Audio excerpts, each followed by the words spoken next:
Today we're trying something different. Today is going to be our first installment of what I plan to make an ongoing segment called Their Stories. So this is a person who has an interesting story about her retirement and how she's making it fulfilling and keeping it jam-packed with things to do. So without further ado, let's take a watch. These are their stories. Hello. Good morning. So I'm glad you were able to join us. Tell us about your retirement.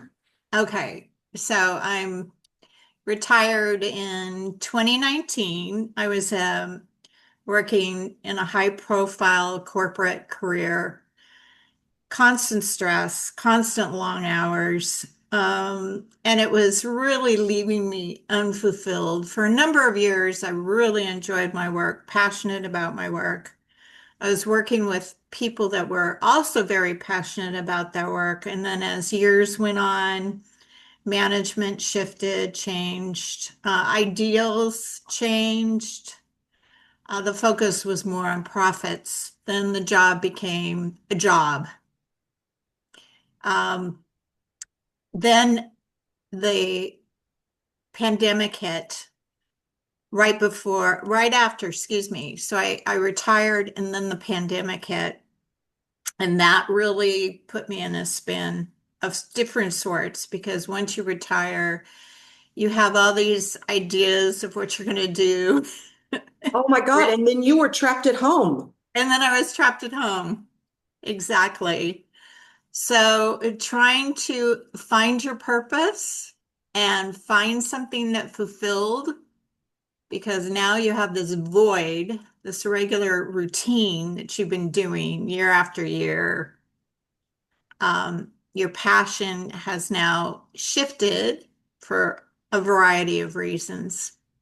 So I started looking into seeing what I could do to help this intense situation with COVID. And I became a COVID investigator. The work was equally high pressure, but deeply meaningful. And what And does it that was mean? What does that mean, COVID investigator?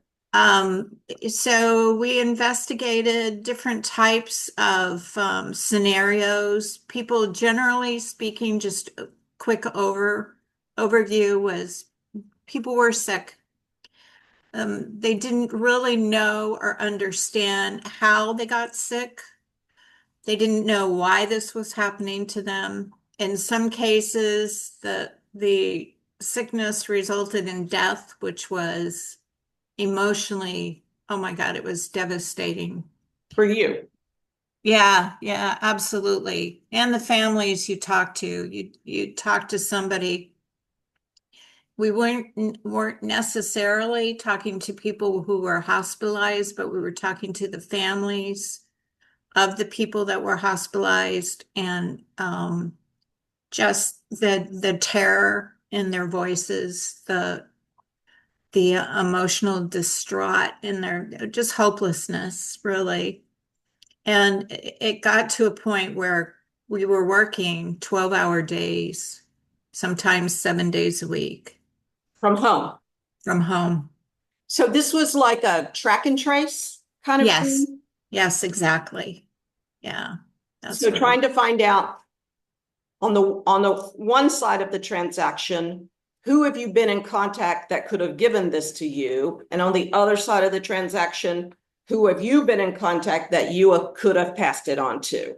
Exactly, exactly. And as you can imagine, there were people who disbelieved that this was something that they thought, well, unfortunately, the administration at the time was telling them to drink Or Clorox bleach. And lo and behold, there were people we'd talk to that were actually considering doing this. And we'd say, oh, no, you don't want to do that. No, just turn off, turn that off. If you have any questions, contact the health department, but do not listen to somebody who has no science background, no medical background, Yeah, yeah, yeah, you yeah. know, piping up with their wild and crazy ideas. So we were dealing with that scenario as well. There was those people who they thought that in the vaccines, there were people who denied the vaccines. The vaccines were going to kill them versus help them. So we had to we had scenarios, when it no longer was in the realm of our expertise, we would immediately contact others within the organization. We would contact them and say, you need to get on the phone with these people right away. So it was multifaceted, really. It was going in all directions.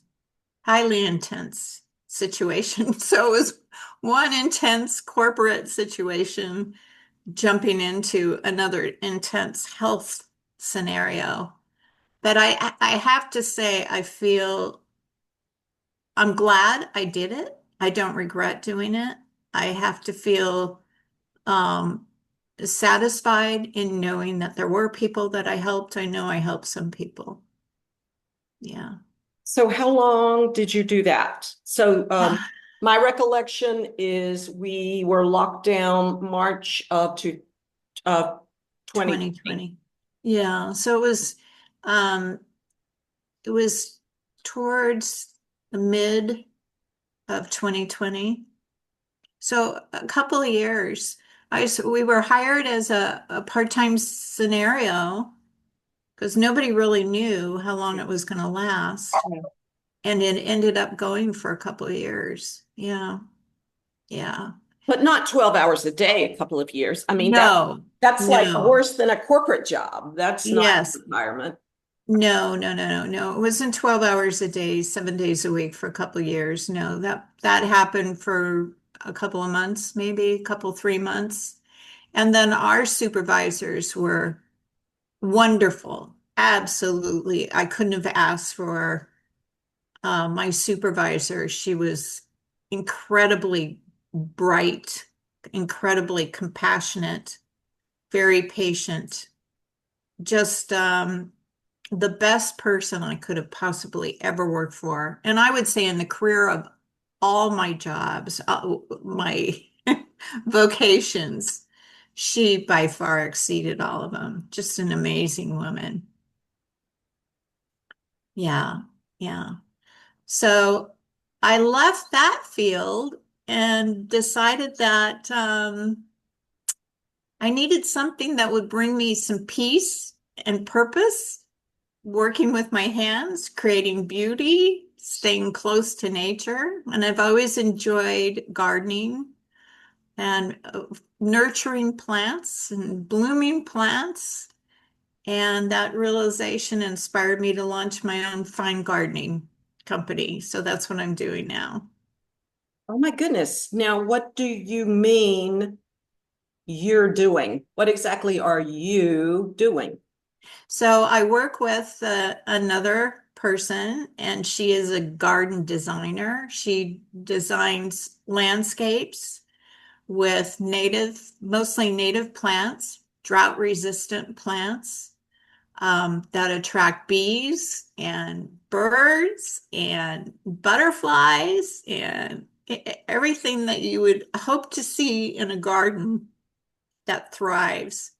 So once she gets these gardens installed, designed and installed, and then she turns them over to me, or the customer turns them over to me, and I maintain them. Oh, so like it's a regular thing, like every week, every 2 weeks, once a month, whatever, you go out, you make sure they're getting enough water, you prune at appropriate times. Absolutely. Absolutely. Do you ever do installation? I mean, do you dig in the dirt and plant pansies and Yes. Yeah, yeah. There's an occasion where a plant's not going to make it. It's normal. So I do replace the plants.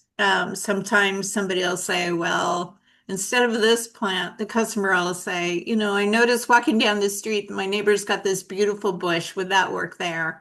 So then we discuss, maybe it's not appropriate. Maybe the bush is going to get too big, too tall, block their view, but something similar would work as long as it's drought resistant, as long as the same needs fit the entire garden area, Okay. then it's an appropriate plant to plant. And then they also have, as you well stated, they have the pots, or they have the decorative flower boxes, the window boxes. Yeah, for And annuals. sure, exactly. So then maybe we plant a few strawberries in there, strawberry plants amongst their petunias. So then they have some strawberries that they're picking when they're out there looking at their petunias. So it's Wow. fun. It's fun. So, And how much time do you put in? oh, it varies. Some yards are a lot larger than others. I've just recently hired a helper. So we can work 8 hours a day, the two of us, yeah, in someone's yard. And then other yards are so small, I'll do it myself and it's a couple hours long. And then I'll move to the next job. So, how many hours a week are you doing this? Oh my goodness, it depends. I don't advertise, and I've got a lot of people who find me and have approached me. And so I can work 40 hours a week. I can work 60 hours a week. So, really, this isn't a hobby. I mean, No. this is like full-time life. Yes, this is no longer a hobby. It's really become a business, albeit I'm not making a lot of money.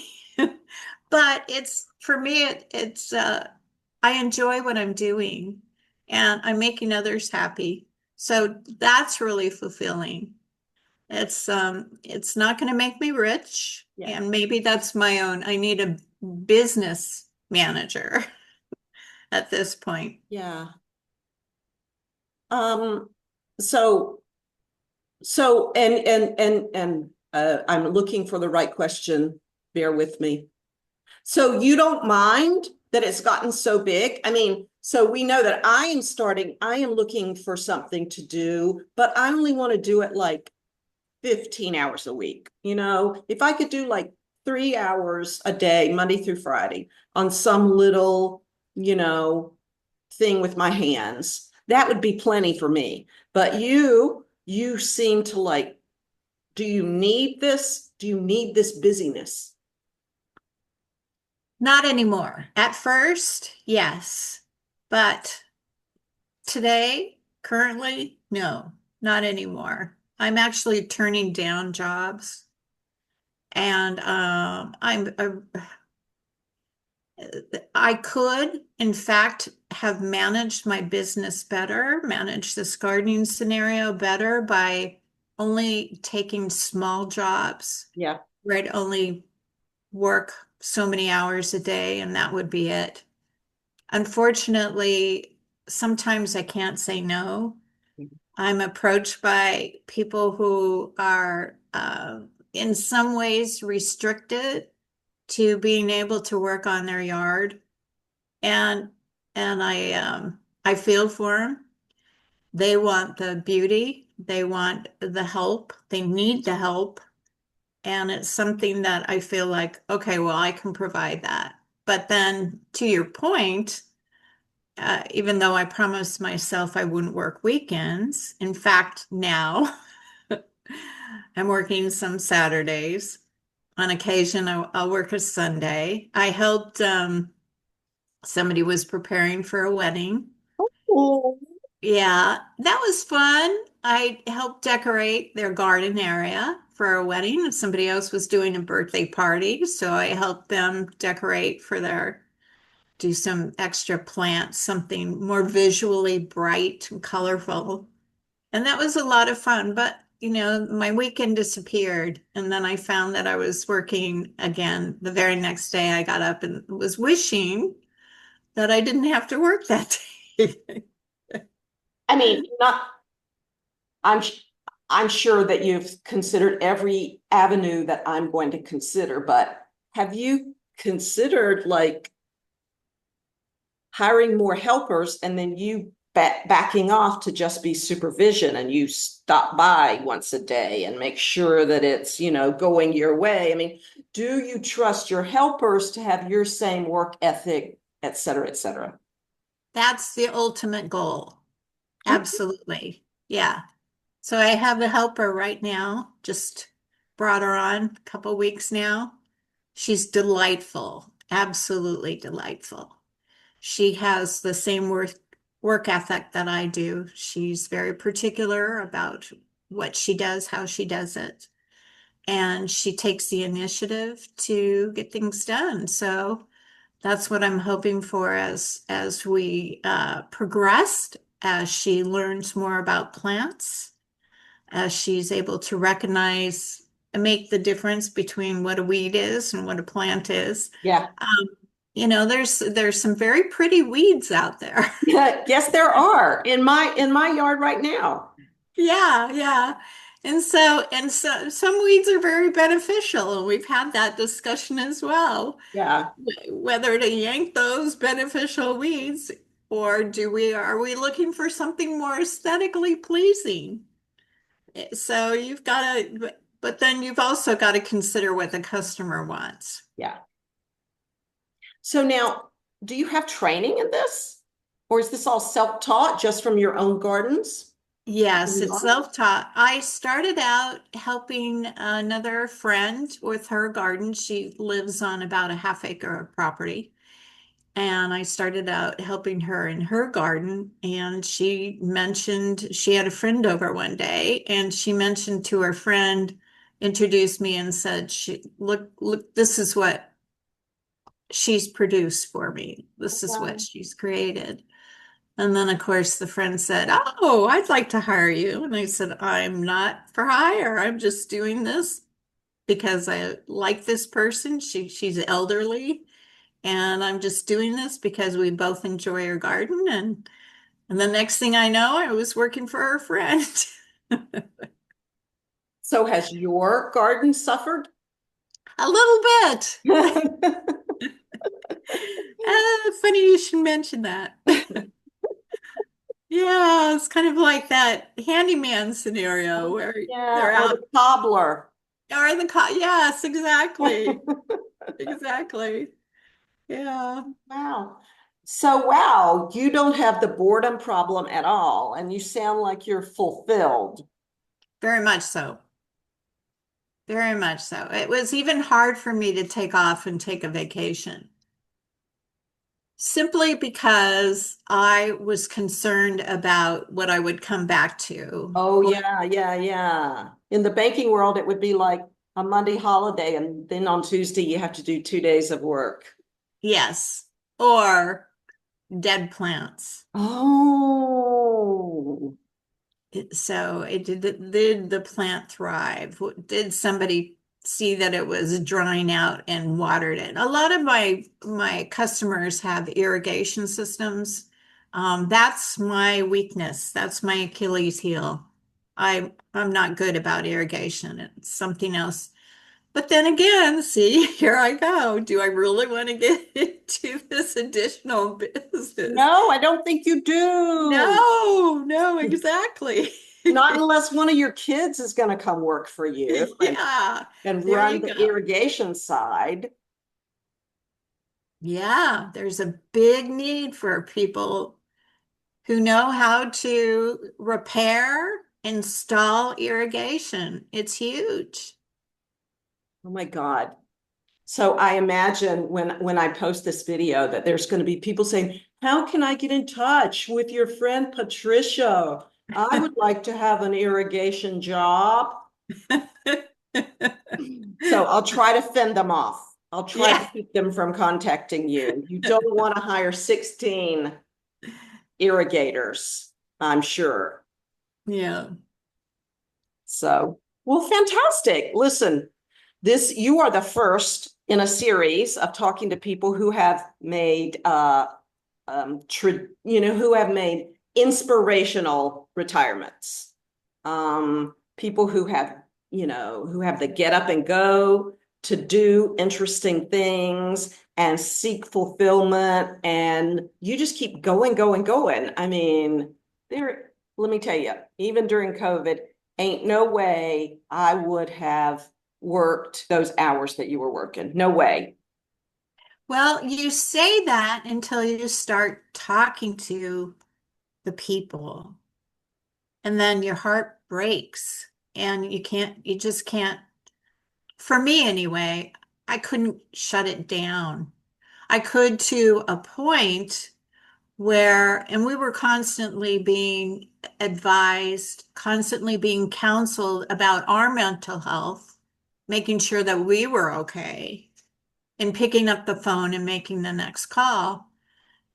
But it was a matter of, for instance, talking to somebody who thought drinking Clorox might be a good idea. And you go, oh my God, if there's one person out there who believes this, then there's others also that are looking at this as a solution. If that isn't desperation, I don't know what is. Yeah, thank you so much for joining today. And you're really inspirational. And, maybe someone who's watching this will say, I can take care of plants. I work in my yard. Maybe I'll start myself a little plant business. Yes, they should try. Yeah, just to like use a few hours a day, beautify your neighborhood. Bring serenity to others. Exactly. Not only yourself, but to others too. It really is an enduring prospect. Just And making beauty wherever you go. yes, yes, yes. And you can manage. I did not manage my hours well, but it is possible. It is possible to manage your hours Yeah. better than what I'm doing. Well, that's just because you love it so much. You don't want to manage your hours at this point until it reaches a point where you have to say, no more. That's true. That's true. Very true. I'm honored to be able to speak with you, Cecilia. Always. It's so wonderful to talk to you. So thank you so much to Patricia for being our first guest in their stories. I hope you enjoyed it as much as I did. It's really interesting how some people just need to keep busy during retirement. And I guess maybe I do too, but just not 8 hours a day, 5 days a week. I just want to have a little something to do, a little something to do. I have this, I follow this plan, this working plan of, 30 minutes work, 30 minutes not work, 30 minutes work, 30 minutes not work. That way it feels like I'm doing something fun, and it doesn't really feel like work. Thank you so much for watching to the end. I really appreciate it. If you're enjoying our content, hit subscribe. I like the video. Send me a comment, send me some suggestions for things I can try. We're gonna, next video, we're actually gonna try something new, so that's gonna be exciting. And I look forward to seeing you again soon. Luego, chicos.